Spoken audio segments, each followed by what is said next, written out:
Le mot que j'ai choisi, ce serait précarité énergétique, parce que c'est un fléau qui en France touche aujourd'hui 12 millions de personnes, à des degrés divers, mais c'est des personnes qui n'arrivent plus à se chauffer ou qui dépensent une fortune pour pouvoir se chauffer.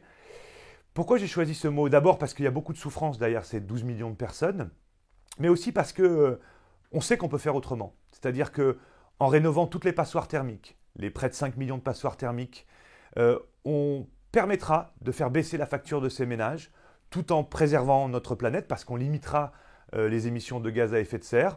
On a à peu près ce qu'il faut dans ce pays pour le faire, mais il faut s'organiser maintenant pour monter en puissance avec des moyens financiers qui soient adaptés, avec des professionnels qui puissent être partout sur le terrain pour accompagner les ménages, et puis un accompagnement beaucoup plus important à l'égard de ceux qui sont plus fragiles, qui n'ont pas forcément les solutions, qu'il faut aider à faire rénover leur logement.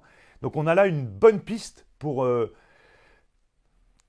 résoudre une partie du problème de la précarité tout en se lançant dans cette nécessaire transition écologique. Le chiffre, c'est 300 000, parce que ça renvoie au nombre actualisé de personnes sans domicile fixe.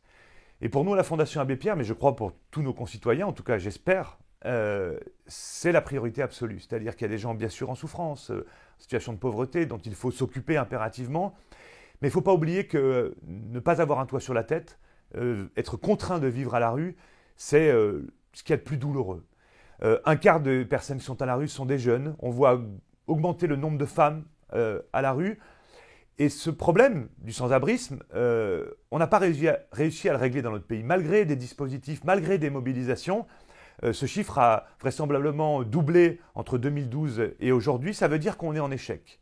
Donc il faut renforcer le soutien aux personnes à la rue, il faut augmenter le nombre de logements sociaux, il faut augmenter le montant des APL, il faut développer des réponses adaptées avec des accompagnements parce que parfois des personnes ont des difficultés de santé, souffrent de troubles psychiques, ont des problèmes de dépendance, ne savent pas comment naviguer dans les aides sociales. Donc il faut vraiment tout mettre en œuvre dans le pays pour sortir les personnes de leur situation aussi difficile. C'est pour ça que ce chiffre pour nous, il fait peur, mais il fait sens et je crois que là aussi, il y a besoin d'une mobilisation collective. On est à la Fondation Abbé Pierre, la date que j'ai retenue, c'est 1954. Pourquoi? Parce que c'est la date de l'appel de l'Abbé Pierre. Et cet appel de l'Abbé Pierre, à la radio, à l'époque, avait suscité une mobilisation très très forte de l'ensemble de la société.